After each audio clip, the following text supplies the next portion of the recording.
नमस्कार, बुलेटिन में स्वागत है आपका और मैं हूं आपके साथ जागृति खंतवाल। रुक करते खबरों का।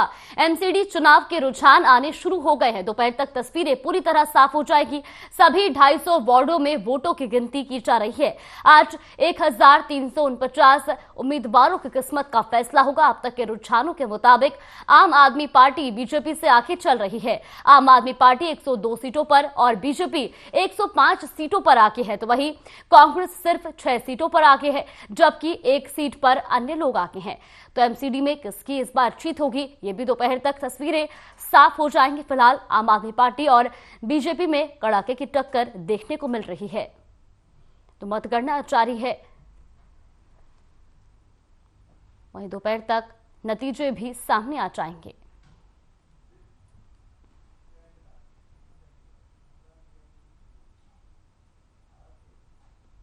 गुरुग्राम जाते समय रात 10 बजे सीएम मनोहर लाल अचानक से जीएमडी ऑफिस पहुंचे, जहां गुरुग्राम महानगर विकास प्राधिकरण के सेक्टर 44 स्थित कार्यालय में पहुंचे और वहां पर central commander and control centre का संचालन देखा। सीएम के पहुंचने की सूचना मिलते ही संबंधित अधिकारी तत्काल जीएमडीए कार्यालय पहुंचे और इस सेंटर में सीएम ने प्रदेश में चल रहे भूमि रिकॉर्ड को ऑनलाइन करने के कार्य की समीक्षा भी की। मुख्यमंत्री के प्रधान सचिव वी उमाशंकर, जीएमडीए के CEO Sudhir Rajpal, DC Nishant Kumar Yadav, CP Kala Ramchandra, DCP traffic Virendra Singh, DCP east Virendra Vij, GMDA से वरिष्ठ वैज्ञानिक डॉक्टर सुल्तान सिंह भी मौजूद रहे। तो गुरुग्राम की तस्वीरें भी आपको दिखा रहे, जहां पर सीएम मनोहर लाल जीएमडीए के दफ्तर पहुंचे, जहां पर सीएम ने कार्यों की समीक्षा भी की। तो साथ ही संबंधित विभागों के अधिकारियों ने भी वहां पर अपनी हाजिरी लगाई और ये तस्वीरें भी आपको दिखा रहे हैं गुरुग्राम की।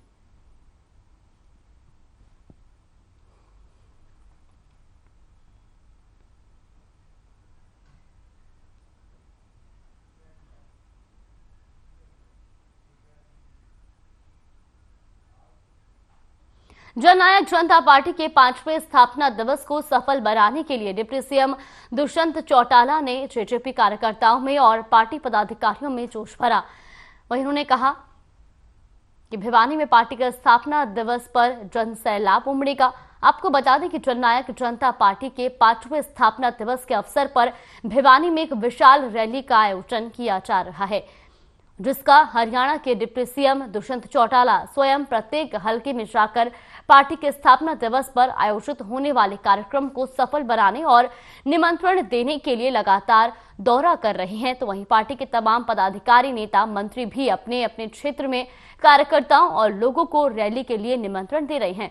इसी कड़ी में शाहबाद विधायक रामकरण काला, कुरुक्षेत्र जिला अध्यक्ष कुलदीप चकवाल और युवा जिला अध्यक्ष डॉक्टर जसविंदर सिंह खैरा के नेतृत्व में कार्यकर्ताओं और पार्टी समर्थित पंच सरपंचों की एक बैठक आयोजित की गई, जिसमें प्रत्येक कार्यकर्ता की कार्यक्रम को सफल बनाने के लिए ड्यूटी लगाई गई।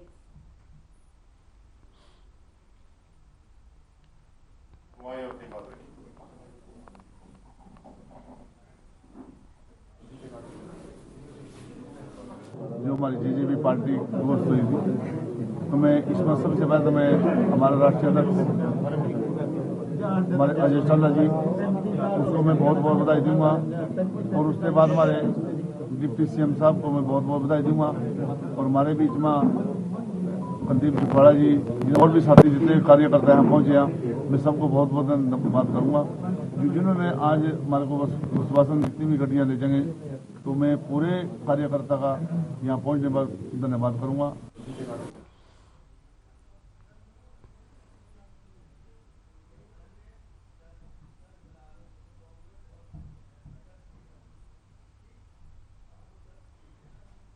भिवानी के जाखल मार्केट कमेटी कार्यालय में पंचायत मंत्री देवेंद्र सिंह बबली ने 17 विभागों के अधिकारियों की बैठक बुलाई थी। विकास कार्यों को लेकर समीक्षा और जनता की समस्याओं को सुनने के लिए रखी गई इस बैठक में पंचायत विभाग का एक भी कर्मचारी समीक्षा बैठक में नजर नहीं आया, जिससे गुस्साए मंत्री ने दक्षिण हरियाणा बिजली वितरण निगम के एसडीओ को ड्यूटी में लापरवाही बरतने और भ्रष्टाचार के मामले में लिप्त होने के आरोप के चलते निलंबित करने के आदेश दिए हैं। तो भिवानी से खबर आपको बता रहे, जहां पर पंचायत मंत्री ने समीक्षा बैठक बुलाई, वहीं इस दौरान कई अधिकारियों को सस्पेंड भी किया गया। वही अधिकारियों की बैठक में नहीं आने पर पंचायत मंत्री काफी गुस्से में भी नजर आए।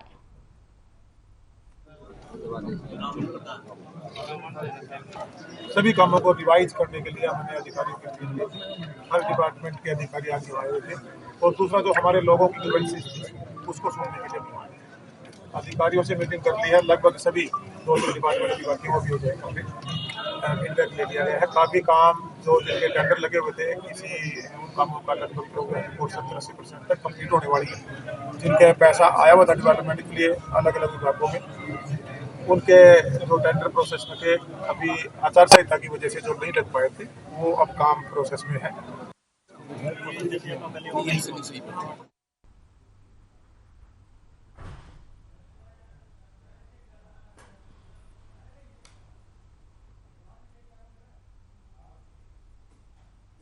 चरखी दादरी लघु सचिवालय में पुलिस अधीक्षक दीपक गहलावत के दिशा निर्देश अनुसार पुलिस ने आपात स्थिति से निपटने के लिए मॉकड्रिल किया। चरखी दादरी डीएसपी मुख्यालय वीरेंद्र सिंह ने बताया कि लघु सचिवालय परिसर में 3 युवक फायरिंग करके भाग रहे थे, जिसको पुलिसकर्मियों ने पकड़ने का प्रयास किया, जिसमें 2 युवकों को पुलिस ने गिरफ्तार किया। डीएसपी मुख्यालय वीरेंद्र सिंह ने बताया कि ये एक मॉकड्रिल थी। मॉकड्रिल से पुलिस कर्मियों की सुरक्षा व्यवस्था के बारे में जानने के लिए कार्रवाई की गई थी। जो भी चूक हुई है उसके लिए पुलिस फोर्स को कड़े निर्देश दिए गए हैं।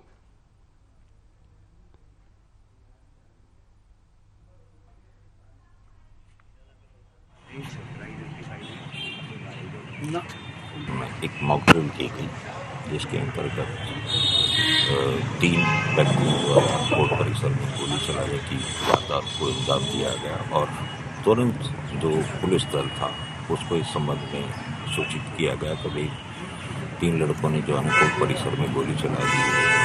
तो ए श्रेणी के अंतर्गत हमारे जिले में नाकाबंदी करी गई और तुरंत कार्रवाई करते हुए जो व्यक्ति जिन्होंने ये वारदात की थी उन्हें 2 को तो कोर्ट परिसर में ही काबू कर लिया था, एक व्यक्ति को।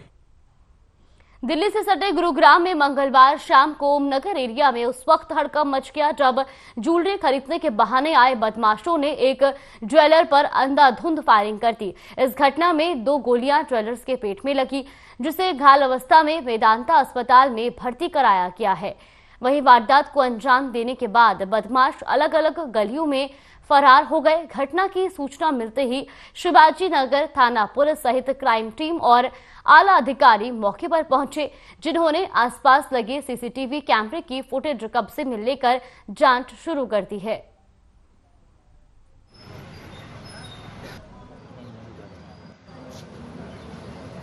लिंक रोड की वारदात है और ये शाम को 4:15 साढ़े चार बजे के बीच की वारदात है।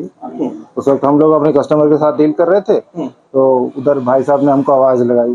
हमने वहां देखा तो वो हमको अपनी हेल्प के लिए शायद कुछ कह रहे थे कि किसी को फोन करो, पता नहीं किस चीज के लिए फोन करने के लिए कह रहे हैं। फिर बाद में हमारी नजर पड़ी उनके यहाँ कमर से खून निकल रहा था। चल फिर हमको पता लगा कुछ हुआ। फिर हमने बाहर नजर दौड़ा के देखी तो एक बंदा भागते हुए जा रहा था, तो वो भी उसकी तरफ पिस्टल तान रखे थे उन्होंने। जो बाकी लोग हैं वो बता रहे करीबन 3 या 4 थे। खबर चंडीगढ़ से जहां दबंगों के हौसले बुलंद है। बता दें कि बीते दिनों एक महिला जीरकपुर से कैब करके रात 12 बजे लुधियाना आई थी, जहां उसने गूगल पे ना चलने की बात कहकर ड्राइवर का फोन ले लिया और अपने साथियों को मौके पर बुलाकर नकदी और अन्य सामान छीनकर फरार हो गई। तो वहीं इस घटना की सूचना मिलते ही मौके पर पहुंची पुलिस ने आरोपियों का फोन ट्रेस कर गिरफ्तार कर लिया है। तो चंडीगढ़ का ये पूरा मामला आपको बता रहे, जहां पर दबंगों के हौसले लगातार बुलंद होते नजर आ रहे हैं। बंदूक की नोक पर लूट की वारदात को अंजाम दिया गया, तो वहीं पुलिस ने फोन ट्रेस करके आरोपियों को गिरफ्तार कर लिया है।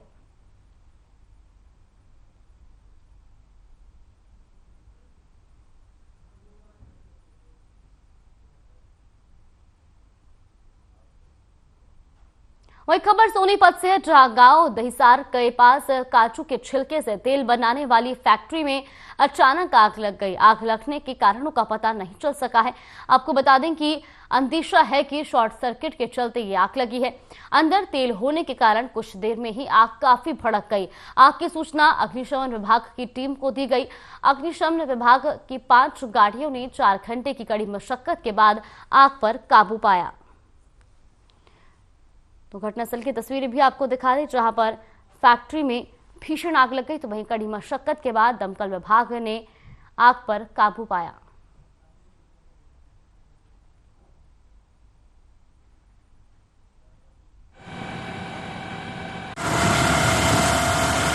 ऐसा है, आग थी उसकी पेंट की कंपनी का नाम बोल रहे हैं, अभी नाम का पुष्टि होगी बाद में। अभी ओनर हैं मौके पे है नहीं, और केमिकल की कंपनी के कारण बड़ी आग होने के कारण हमने काफ़ी हाईलाइट कर दिया था। हमने मौके पे अपने सोनीपत की जो टोटल गाड़ियाँ वो बुलाई थी, पर एक कुंडली फायर की अभी फिलहाल मौके पर आके कुंडली फायर की राई थी और एक एजुकेशन सिटी की, इन 3 गाड़ियों ने आग तक काबू पा लिया गया है। बाकी जान माल की कोई जान की हानि नहीं है। हरियाणा कांग्रेस की प्रदेश अध्यक्ष रही कुमारी शैलजा को छत्तीसगढ़ कांग्रेस का प्रभारी बनाया गया है। तो वहीं डॉक्टर पीएल पुनिया को प्रभारी पद से मुक्त किया गया है। इसके साथ ही छत्तीसगढ़ कांग्रेस प्रभारी पद पर कुमारी शैलजा को नियुक्त किया गया। तो वहीं शक्ति सिंह गोहिल को हरियाणा कांग्रेस का प्रभारी बनाया गया है। विवेक बंसल को हरियाणा कांग्रेस के प्रभारी पद से हटा दिया गया है। तो कांग्रेस ने पार्टी में यह बड़ा फेरबदल किया है, जहां पर कुमारी शैलजा को छत्तीसगढ़ कांग्रेस का प्रभारी बनाया गया है। तो वहीं शक्ति सिंह गोहिल को हरियाणा की जिम्मेदारी सौंपी गई है।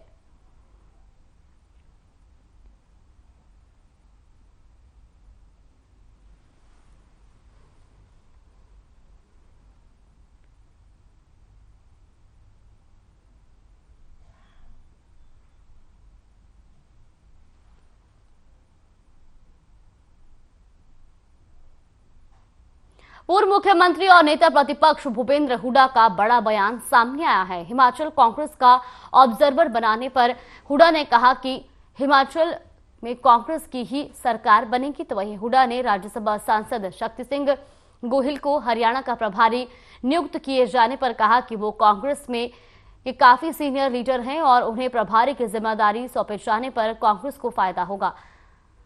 तो दिल्ली से खबर आपको बता रहे हैं, जहां पर नेता प्रतिपक्ष भूपेंद्र सिंह हुड्डा का बयान सामने आया है। उन्होंने शक्ति सिंह गोहिल को प्रभारी बनाए जाने पर बोला कि वो कांग्रेस के काफी सीनियर लीडर है और ऐसे में अब हरियाणा में कांग्रेस को फायदा पहुंचेगा। नहीं, शक्ति सिंह जो है गुजरात से हैं, वहाँ लीडर ऑफ अपोजिशन भी रहे हैं और अच्छा कांग्रेस के वो हैं, तजुर्बेकार आदमी हैं, अच्छा है उनका वो रहेगा और उनका हमारे को भी मतलब कांग्रेस को लाभ होगा उनके बदले। टिकटॉक स्टार और बीजेपी नेत्री सोनाली फोगाट के मर्डर मामले में गोवा की मापुसा कोर्ट में दोनों हत्यारे पेश नहीं किए गए, जिसको लेकर कोर्ट ने सुनवाई टाल दी है। साथ ही कोर्ट ने जेलर को नोटिस जारी कर मामले में स्पष्टीकरण मांग लिया है। अब 16 दिसंबर को अगली सुनवाई होगी। वहीं आपको बता दें कि हत्यारोपी फोगाट का पीए सुधीर सांगवान और उसके साथ ही सुखविंदर के वकीलों की ओर से जमानत के लिए याचिका नहीं लगाई गई है। चंडीगढ़ से खबर आपको बता दें, जहां पर सोनाली फोगाट मर्डर केस में सुनवाई टली है। वहीं जेलर ने दोनों हत्यारोपियों को कोर्ट में पेश नहीं किया, जिसके बाद अब जेलर को भी नोटिस जारी कर स्पष्टीकरण मांगा गया है।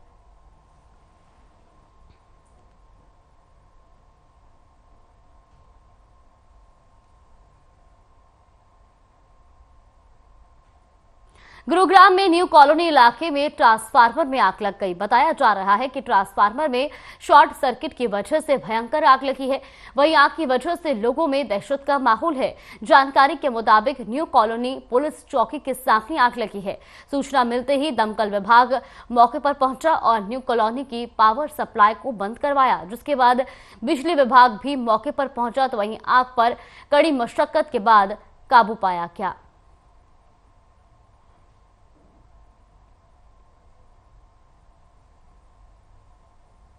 सर, हमें मैसेज प्राप्त हुआ है कि ट्रांसफार्मर नई कॉलोनी मोड़ पे पुलिस स्टेशन के पास आग लगी हुई है और मैसेज मिलते ही गाड़ी हमें फायर स्टेशन से निकाल दी थी।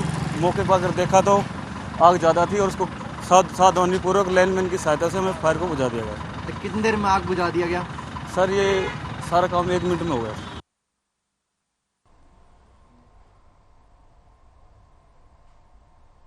वही खबर गुरुग्राम से है, जहां हर खबर की खबर का बड़ा असर देखने को मिल रहा है।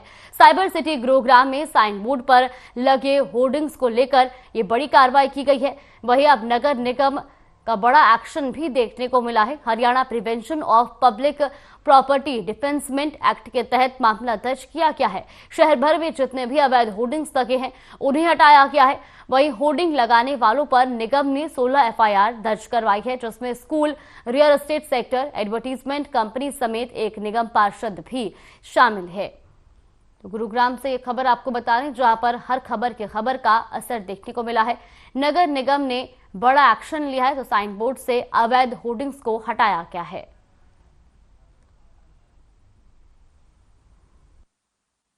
नहीं जी, ये तो देखने वाली बात है कि किन लोगों के खिलाफ हमने FIR दर्ज करवाई है। जो भी होगा, चाहे नेता हो चाहे कैसा भी व्यक्ति हो, गलत काम करेगा तो उसके खिलाफ हम कार्रवाई करेंगे।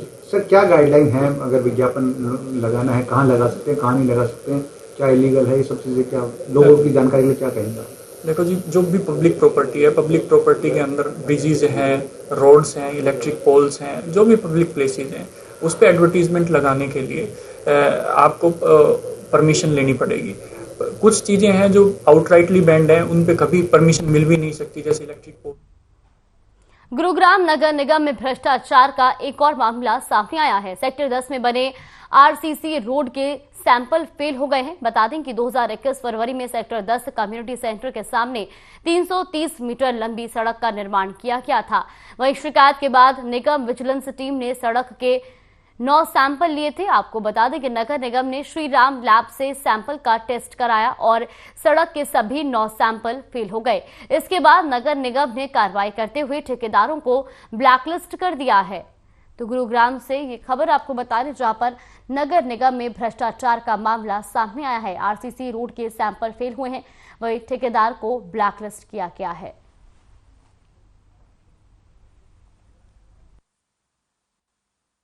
देखिए, रिजेक्ट तो होने ही थे, क्योंकि शुरुआत से जब कॉन्ट्रैक्टर के ऊपर पॉलिटिशियंस का, पार्षदों का ये दबाव आएगा कि इतना % देना, ये अखबारों में आता रहा है, कोई नई बात नहीं है।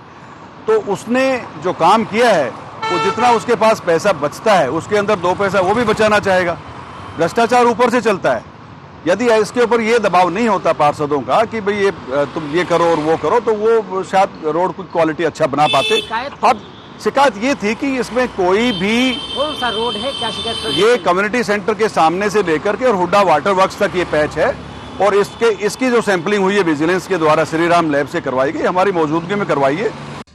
रिसेंटली सेक्टर 10 के कंक्रीट की रोड की कंप्लेंट आई थी, तो उसका श्री राम टेस्ट हाउस से हमने टेस्ट करवाए थे, जिसमें 9 सैंपल लिए थे। 9 के 9 फेल हैं। उनमें ना केवल स्ट्रेंथ में फेल है, उनकी थिकनेसेस भी कम है, और अकॉर्डिंगली वो सारा काम रिजेक्ट करके कॉन्ट्रैक्टर को ब्लैक लिस्ट ऑलरेडी कर दिया गया है, और एक्सीएन, ST और JE की चार्जशीट के ऑर्डर ले लिए गए हैं।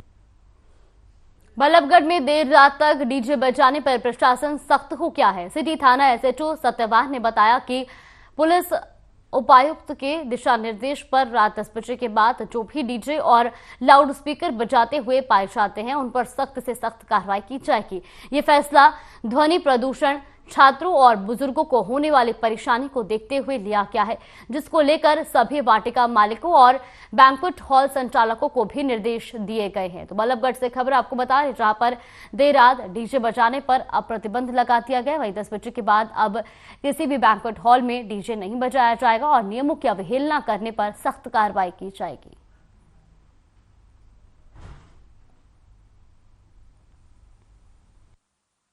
इस संबंध में सभी चौकी इंचार्जेज को एरिया में जो पड़ने वाले जो बैंक्वेट हॉल है और समारोह स्थल हैं, उनको अलग से नोटिस देकर सूचना दे दी है कि भाई 10 बजे के बाद कोई भी डीजे न बजाए, कोई नॉइज़ पोल्यूशन न करे। यदि उसके बाद भी कोई करता है तो उसको नियमानुसार कार्रवाई की जाएगी। नोटिस बोर्ड भी बनवाया गया है और उनको अलग से सूचित किया गया है कि जो भी शादी समारोह का जो आयोजन करते हैं उनको पहले से ऑलरेडी सूचना दे दें कि भाई 10 बजे के बाद कोई डीजे नहीं बजेगा। बहादुरगढ़ में एक बार फिर से अतिक्रमण हटाओ अभियान चलाया गया है। प्रशासन की ओर से दर्जन भर से ज्यादा दुकानों का बाहर रखा हुआ सामान जब्त किया। इतना ही नहीं, अतिक्रमण करने वाले कई दुकानदारों के चालान भी काटे गए। आपको बता दें कि SDM अनिल कुमार यादव की अगुवाई में यह अभियान चलाया गया। दिल्ली रोहतक रोड पर सेक्टर 9 से सेक्टर 6 के बीच दुकानों के सामने रखे गए सामान को प्रशासन की टीम ने जब्त कर लिया। इतना ही नहीं, दुकानदारों की ओर से जो अवैध निर्माण किए गए थे या फिर कैनोपी और बोर्ड लगाकर अवैध अतिक्रमण किया गया था, उसे भी पूरी तरह से हटाया गया है। वहीं प्रशासनिक अधिकारियों ने बताया कि दुकानदारों को पहले भी नोटिस दिए जा चुके हैं। इतना ही नहीं, मुनादी भी करवाई गई थी, लेकिन इसके बावजूद भी दुकानदारों ने अतिक्रमण नहीं हटाया। शहर के लोगों ने इस अतिक्रमण हटाओ अभियान की प्रशंसा की, तो वहीं अधिकारियों ने दुकानदारों को चेतावनी भी दी है कि अगर दोबारा से किसी दुकानदार ने अपनी दुकान के सामने अतिक्रमण किया तो उनके खिलाफ सख्त कार्रवाई की जाएगी।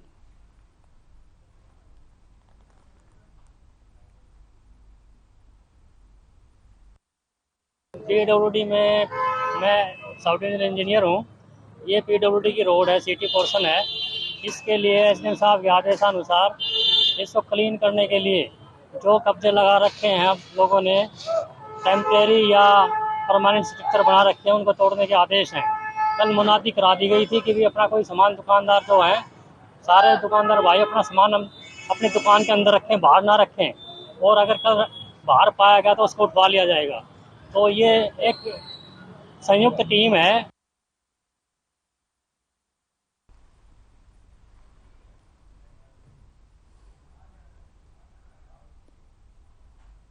सोनीपत में रेलवे विभाग की ओर से मकानों के सामने से दीवार खींची जा रही है।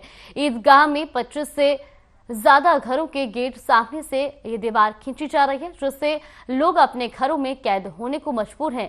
सीवरेज और अन्य व्यवस्थाएं से भी बाधित हो जाएंगी। वहीं बता दें कि पुलिस प्रशासन की मौजूदगी में ये काम किया जा रहा है। इसको लेकर लोगों ने विरोध जताया और कहा कि ईदगाह में कब्रिस्तान का मुख्य सड़क है। पुलिस प्रशासन ने बताया कि लोगों को पहले नोटिस दिया गया था, लेकिन लोगों ने हटाए नहीं और हाई स्पीड ट्रेन चलने के कारण ये बाउंड्री की जा रही है।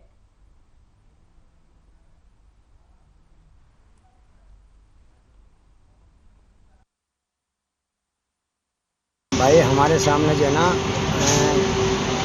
2 कॉलोनी गली दे दी गई 10 फुट की। हमारी ईदगाह कॉलोनी को ना ही तो कोई गली दी है और हमारे दरवाजे बंद करने की मशीन लगा दी है।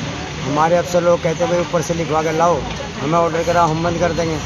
ऊपर से कोई ऑर्डर नहीं आ गया तो हम क्यों बंद करेंगे, हमारी तो ड्यूटी है। बात यह है जी कि हमारे बच्चे बहुत परेशान हैं। दरवाजे बिल्कुल बंद कर दिए जी, सीवर भी खत्म है। हाँ, रेलवे की ज़मीन है और इसका रेलवे ने बाउंड्री करनी थी हाई स्पीड की ट्रेनें चलने की वजह से।